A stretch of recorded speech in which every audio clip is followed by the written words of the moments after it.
Bismillahirrahmanirrahim. Assalamualaikum warahmatullahi wabarakatuh. Alhamdulillah wassalatu wassalamu ala Rasulillah wa ala alihi wa sahbihi wa mawalah. La haula wa la quwata illa billah. Amma ba'du. Para pendengar rahimakumullah, pada kali ini kita akan melanjutkan bab tentang taubat sesi yang ketiga. Tingkatan taubah. Hujjatul Islam Imam Al-Ghazali membagi tingkatan taubah menjadi 3 macam. Yang pertama, taubatnya orang awam, taubatul awam. Taubatul awam ini taubatnya orang awam dari dosa-dosa zahir, yaitu dosa-dosa yang bersifat lahiriah. Misalnya dari mabuk-mabukan, mencuri, berzinah, dan seterusnya. Taubat orang awam dari dosa-dosa lahiriah. Yang kedua, taubatul khawas, taubat orang khusus.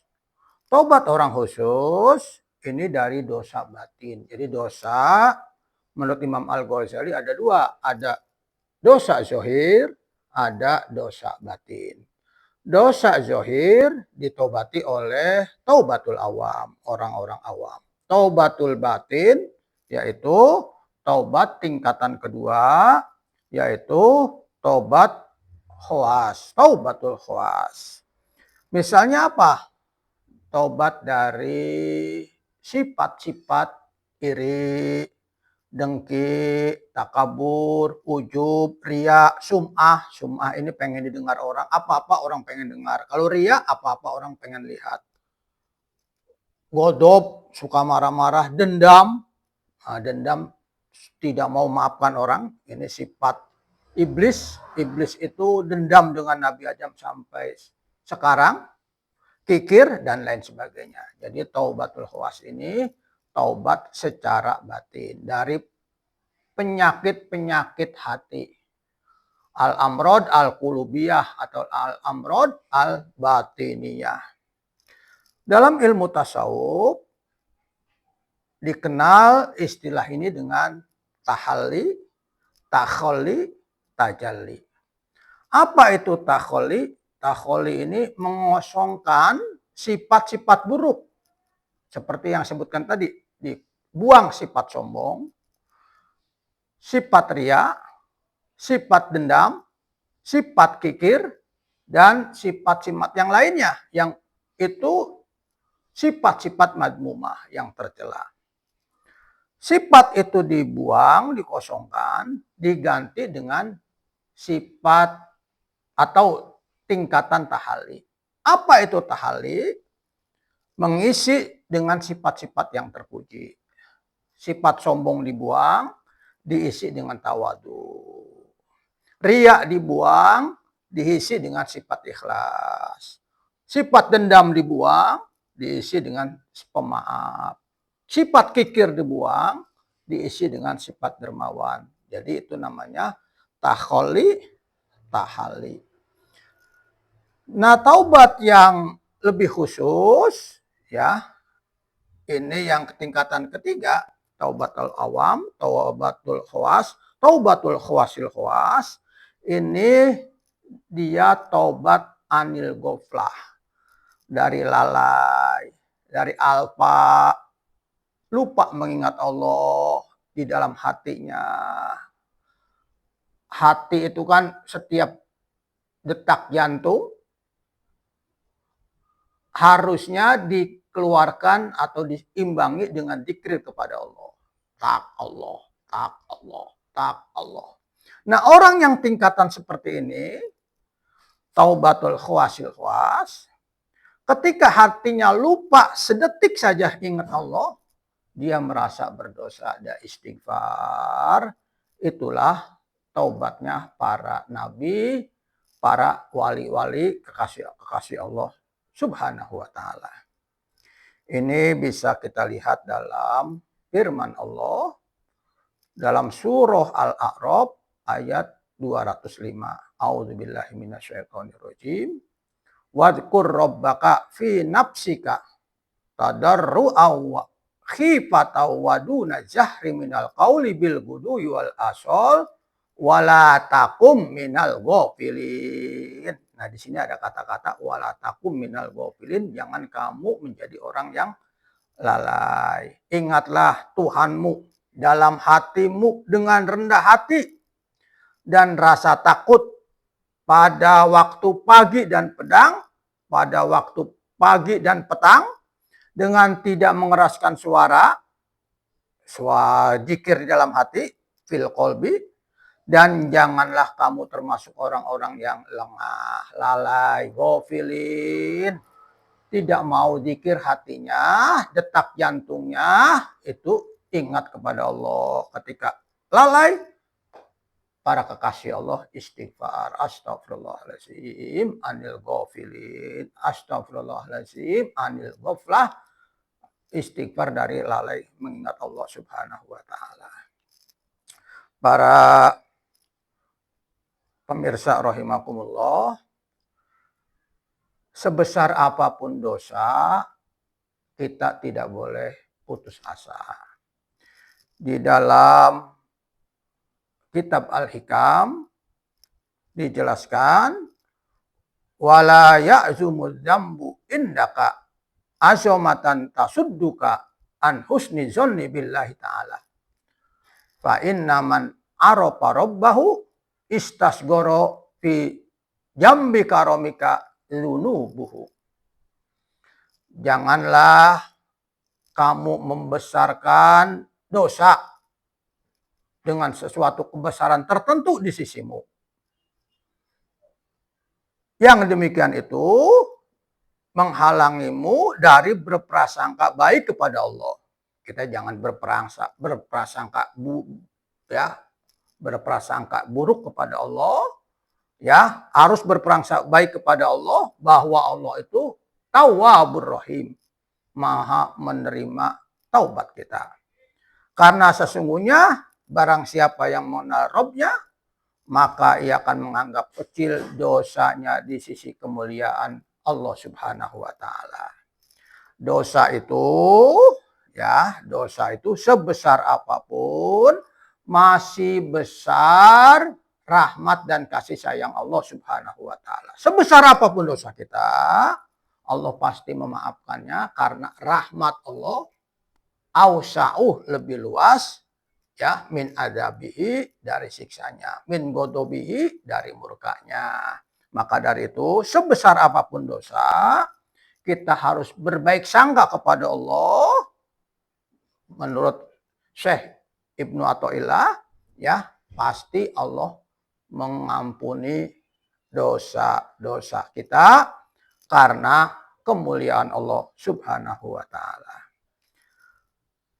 Nah, ini juga di dalam hadis Rasulullah SAW bersabda, la kabirota ma'al istighfar, wala sogirota ma'al isror.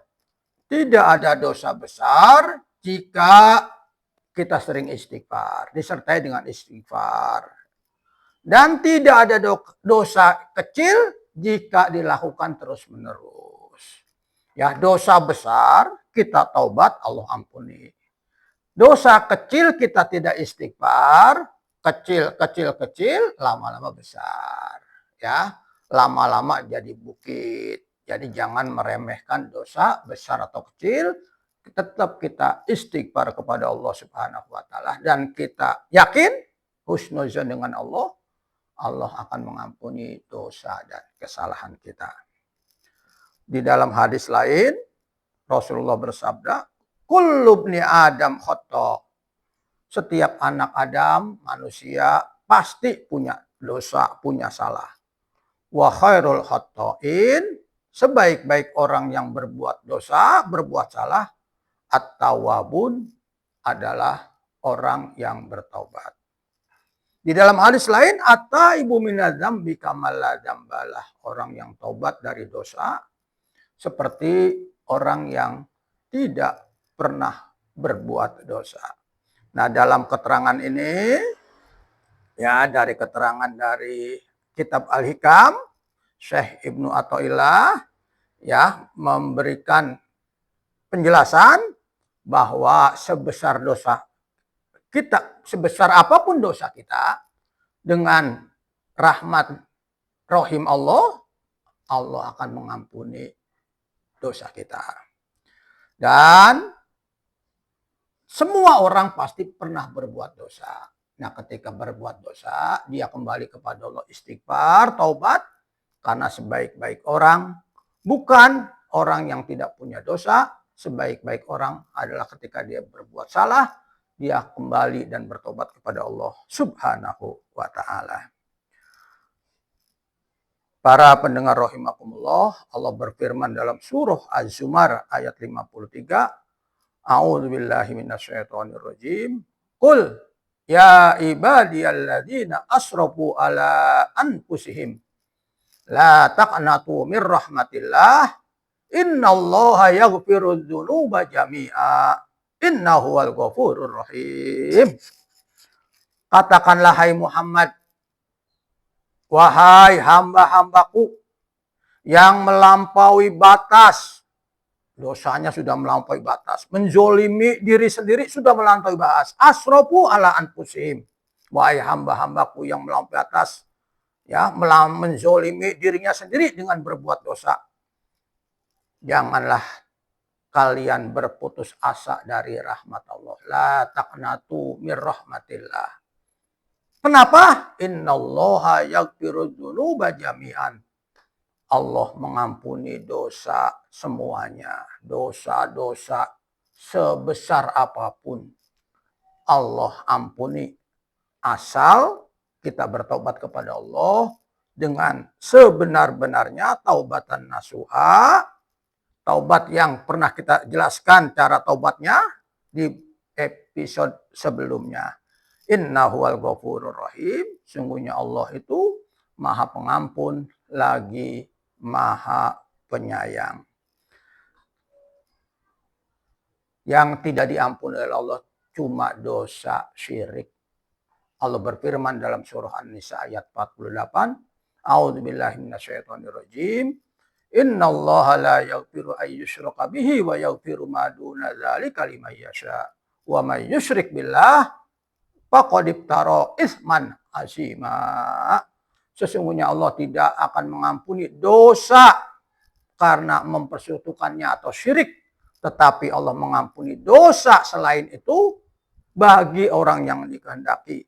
Siapa yang musyrik kepada Allah, syirik kepada Allah, mensekutukan Allah, sungguh telah berbuat dosa yang sangat besar. Jadi dosa yang sangat besar, dosa paling besar adalah mensekutukan Allah.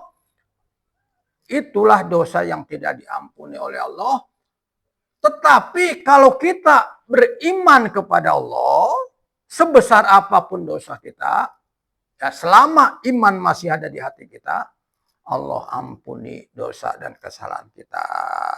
Ketika kita melakukan perbuatan syirik, bagaimana untuk kita bertobat kepada Allah?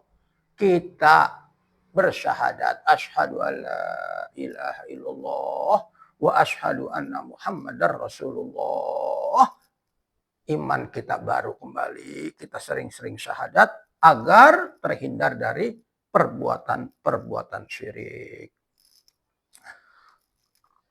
Allah berfirman di dalam hadis qudsi, An Abi Hurairah anin Nabi sallallahu alaihi wasallam qala Allah azza wa jalla, idza taqarraba abdi minni shibran taqarrabtu minhu dhira'an wa idza taqarraba minni dhira'an taqarrabtu minhu ba'an au bu'an wa idza atani yamshi ataituhu harwalah. Dari Abu Hurairah radhiyallahu an, dari Nabi sallallahu alaihi wasallam, sebagaimana yang diriwayatkan dari Tuhan, dari Allah Subhanahu wa taala, Allah berfirman, jika seorang hamba mendekatiku sejengkal, niscaya aku akan mendekatinya satu hasta. Satu hasta itu segini, ya. Sejengkal, Allah mendekati satu hasta. Barang siapa yang mendekatiku satu hasta, Allah akan mendekatinya satu depak. Jika hamba mendatangiku dengan berjalan kaki, niscaya aku, kata Allah, akan menghampirinya, mendatanginya dengan berlari kecil. Nah, ini menandakan ya dari firman-firman Allah di atas dan hadis-hadis Rasulullah SAW, Allah sangat welcome sekali kepada orang yang mau bertaubat kepadanya, sebesar apapun dosanya. Kita harus cepat-cepat taubat kepada Allah, karena kita tidak tahu yang namanya kematian itu sirrun min asrorillah, rahasia dari beberapa rahasia Allah. Sebelum mati, kita sudah bertobat kepada Allah Subhanahu wa Ta'ala. Ini dijelaskan di dalam hadis riwayat Tirmizi, ya. Innallaha azza wa jalla yaqbalu taubatal abdi malam yugorgir. Allah menerima taubat seorang hamba selama nyawanya belum sampai tenggorokan. Kalau nyawa sudah sampai tenggorokan, pintu taubat ditutup oleh Allah Subhanahu wa Ta'ala. Jangan sampai seperti taubatnya Fir'aun yang dijelaskan dalam surah Yunus ayat 90-91. A'udzubillahi minasyaitonirrajim. Hatta idza adrakahul gharaku qala amantu annahu la ilaha illalladzi amanat bihi banu Israil wa ana minal muslimin. Hingga ketika Firaun hampir tenggelam, gorok tenggelam ya di Laut Merah. Ketika Nabi Musa dikejar-kejar, kemudian di depannya ada laut, Allah perintahkan untuk mengetuk ya, dengan mengetuk batu atau lautan itu dengan tongkat. Nabi Musa diketuk, terbelah lautan. Setelah terbelah lautan menjadi jalan, Nabi Musa jalan dengan pasukannya. Kemudian Raja Fir'aun bersama bala tentaranya mengejar, ikut nyebrang di Laut Merah. Setelah sampai ujung di sana, diperintahkan oleh Allah, ketuk lagi dengan tongkat Nabi Musa, diketuk, air menyatu kembali. Tenggelamlah Fir'aun dengan bersama bala tentaranya.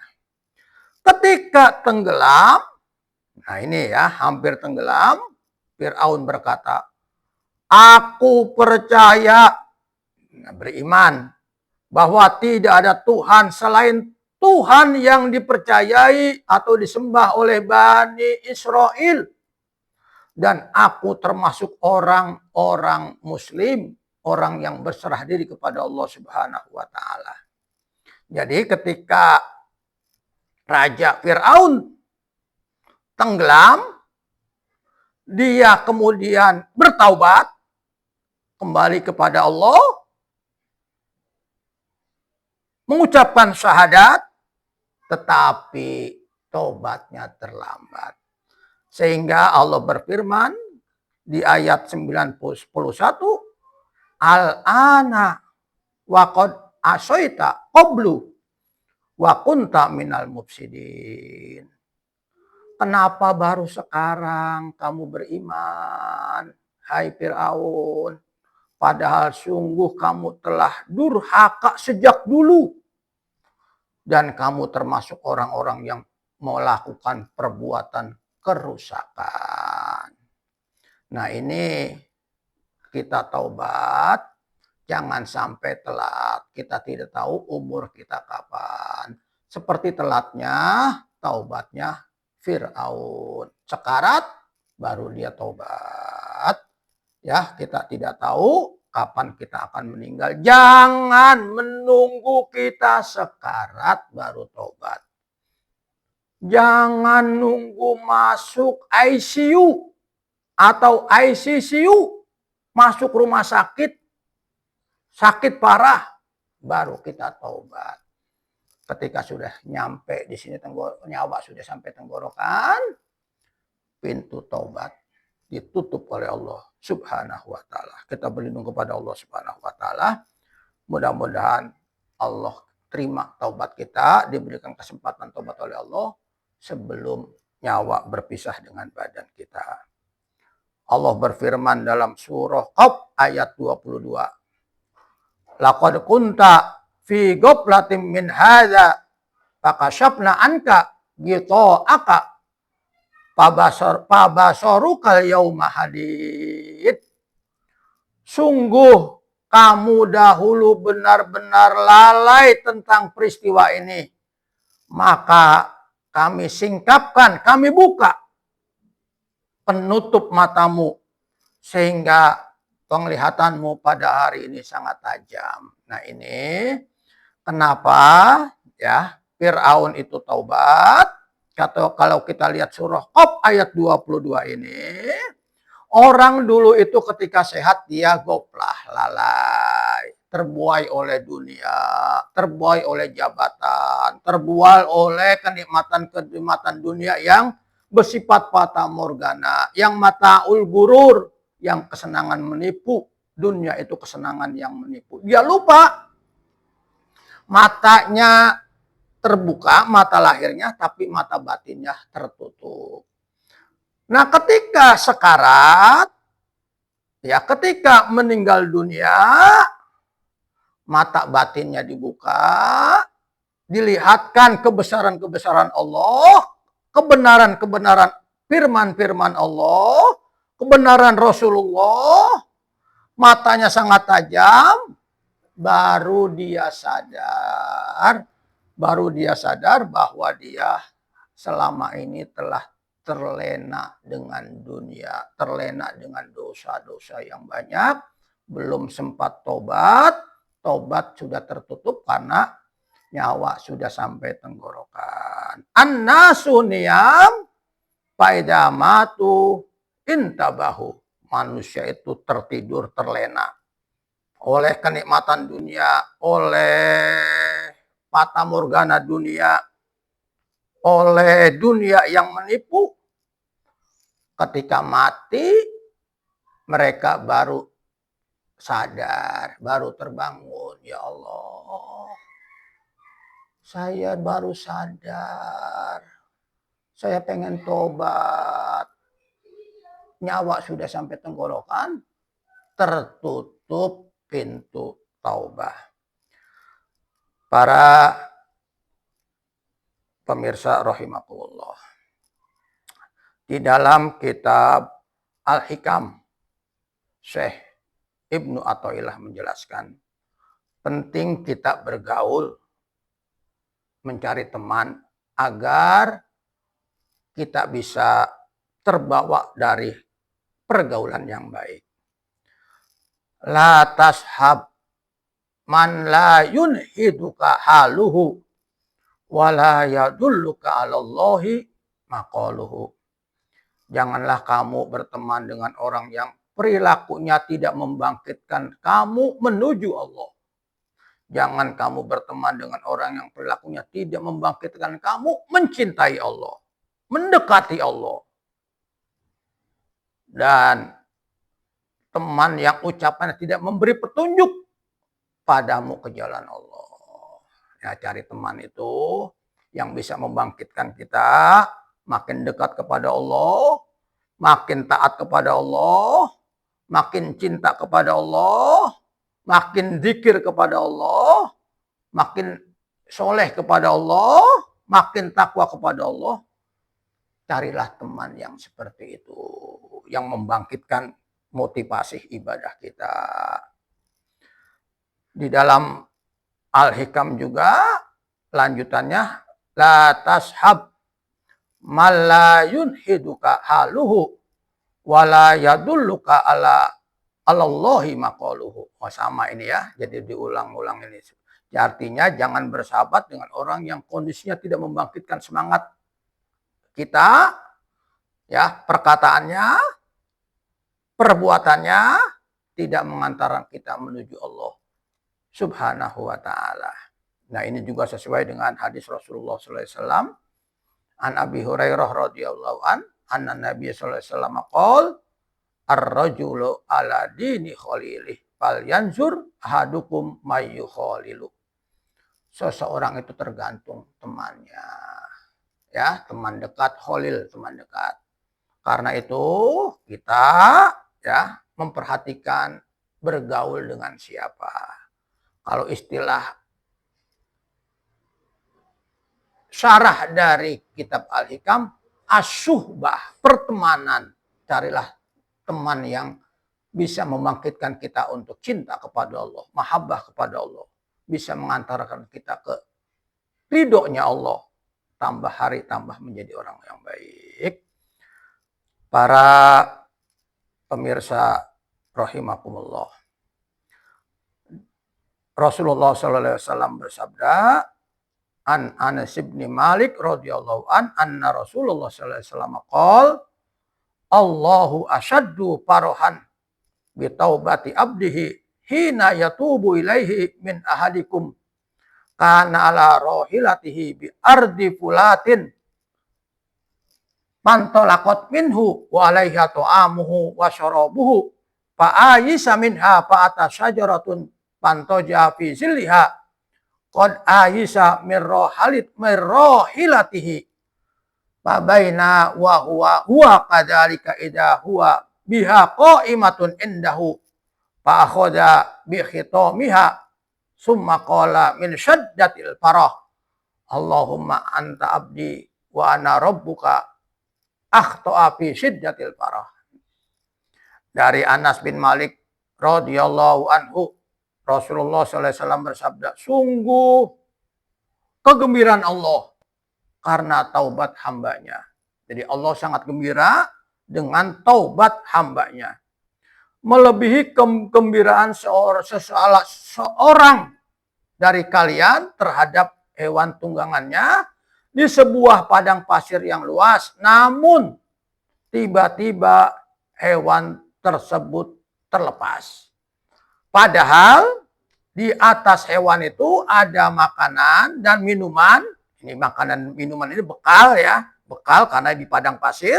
Biasanya orang kalau di padang pasir dia melakukan perjalanan, dia membawa kendaraannya, unta atau kuda, ya biasanya unta. Di sampingnya ditaruh tas-tas isinya perbekalan. Hingga akhirnya dia merasa putus asa untuk menemukannya kembali. Kemudian dia beristirahat di bawah pohon.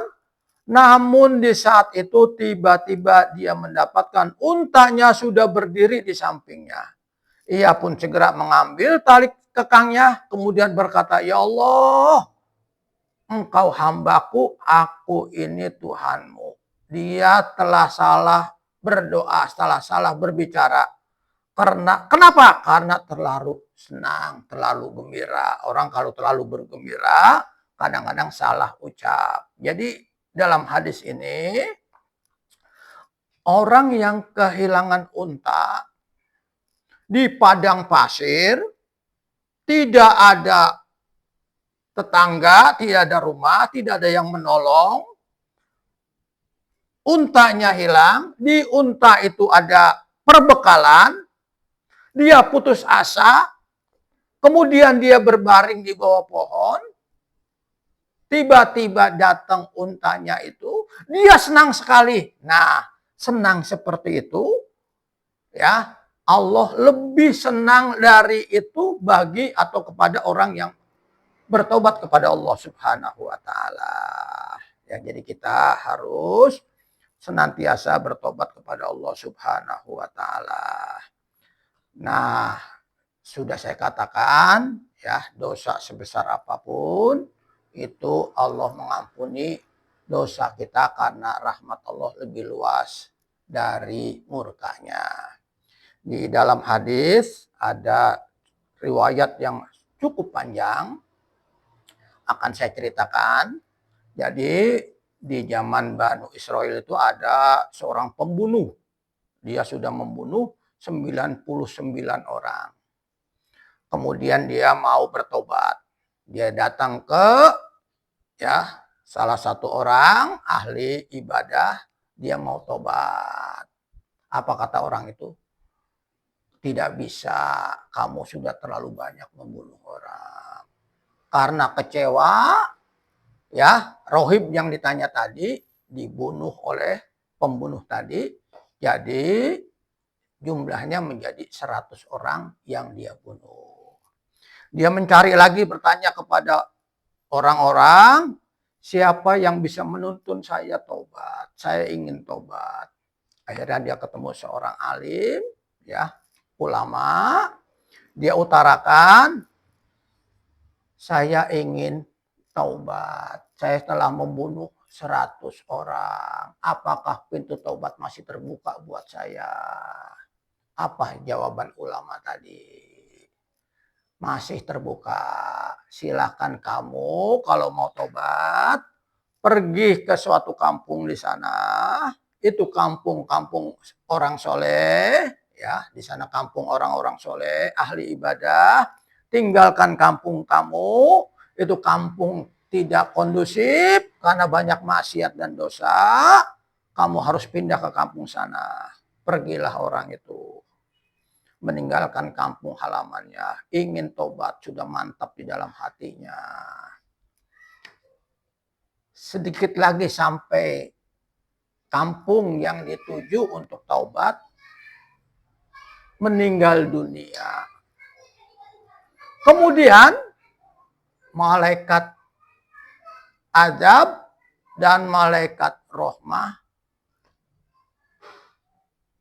berebutan, berdebat. Kata malaikat azab, ini orang dosanya banyak. Kata malaikat rahmah, iya dosanya banyak, tapi dia sudah mau tobat. Kata malaikat azab, iya tapi dia belum ibadah, belum melaksanakan tobatnya, belum ibadah, belum ada ibadahnya.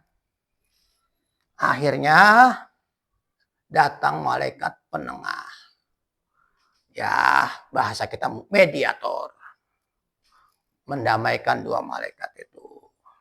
Apa kata malaikat penengah?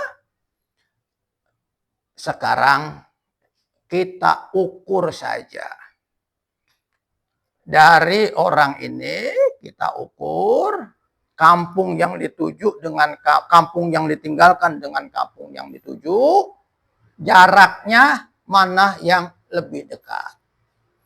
Diukur, ternyata dia sudah dekat. Kira-kira berapa jengkal atau berapa langkah lagi sampai ke kampung yang dituju. Kampung untuk dia taubat. Akhirnya taubatnya diterima oleh Allah Subhanahu wa Ta'ala. Karena kesungguhannya untuk bertobat kepada Allah Subhanahu wa Ta'ala. Hadirin para pemirsa rahimakumullah, dari cerita ini kita bisa mengambil pelajaran kalau kita ingin taubat sebenarnya kepada Allah, taubatan nasuha, Allah akan membukakan pintu taubatnya untuk kita. Karena Allah Tawwabur Rahim, Allah Maha menerima taubat dan Maha pengasih dan penyayang. Allah Rahim, Allah sangat sayang kepada hambanya yang berdosa, kemudian dia taubat dan kembali kepada Allah Subhanahu wa Ta'ala. Demikian apa yang dapat saya sampaikan.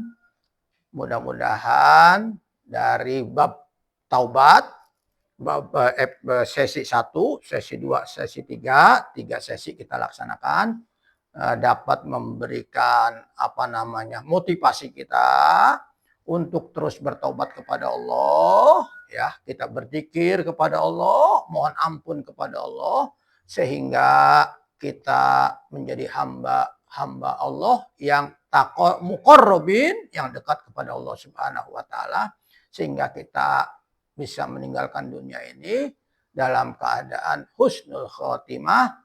Mudah-mudahan Allah mudahkan kita meninggal dunia ini dalam keadaan husnul khotimah. Akhiru kalamina la ilaha illallah Muhammadur Rasulullah sallallahu alaihi wasallam. Demikian. Lebih kurangnya mohon maaf. Hadanallahu wa iyyakum ajmain. Wallahul muwaffiq ila aqwamit thoriq. Wassalamualaikum warahmatullahi wabarakatuh.